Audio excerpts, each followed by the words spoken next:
Perkenalkan, nama saya Angelika Kaumbur. Di saat ini saya akan menceritakan cerita tentang Daud yang mengalahkan Goliat.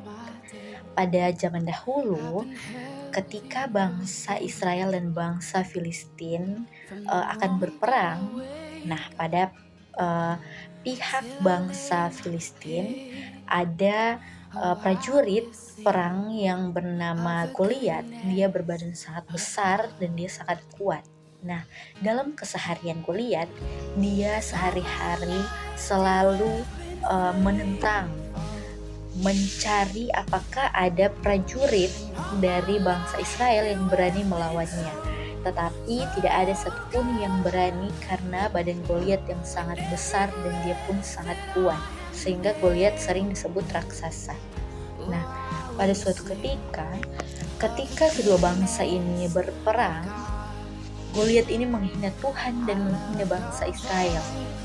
Nah, pada suatu hari ada seorang anak muda yang bernama Daud.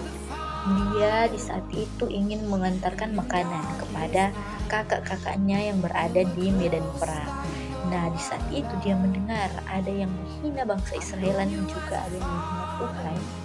Kemudian dia dengan sangat berani dia mengatakan dia akan melawan, dia akan mengalahkan seseorang tersebut. Nah, ketika Goliat mengetahui ada seseorang yang berani padanya yang akan mengalahkannya, Goliat cuma tertawa. Goliat hanya tertawa karena Goliat melihat badan Daud yang sangat kecil dan Goliat tentu sangat besar. Tetapi Daud berkata, "Aku akan melawan engkau dengan nama Tuhan."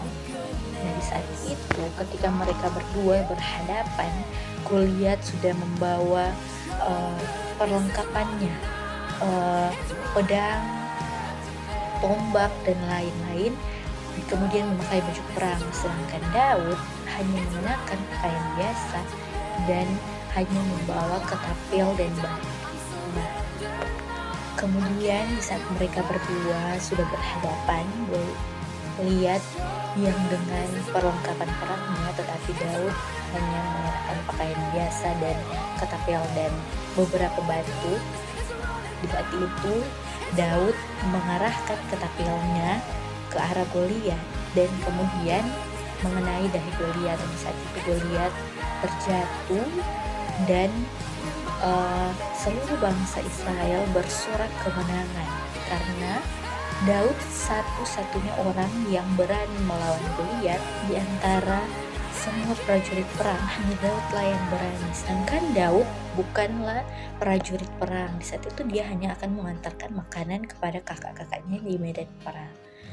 Oke, baik, dari cerita ini kadang dalam kehidupan kita sebagai manusia ada Goliat yang muncul di dalam kehidupan kita, entah itu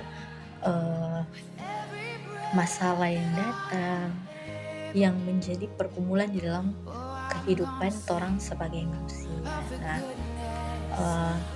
pesan dari cerita ini bagaimana orang sebagai manusia biasa selalu mengandalkan Tuhan, sama seperti Daud yang melawan Goliat dengan mengandalkan bukan mengandalkan kekuatannya sendiri, tetapi dengan berpegang teguh kepercayaan penuh kepada Tuhan, sehingga Tuhan tentunya menolong Daud sehingga Daud dapat mengalahkan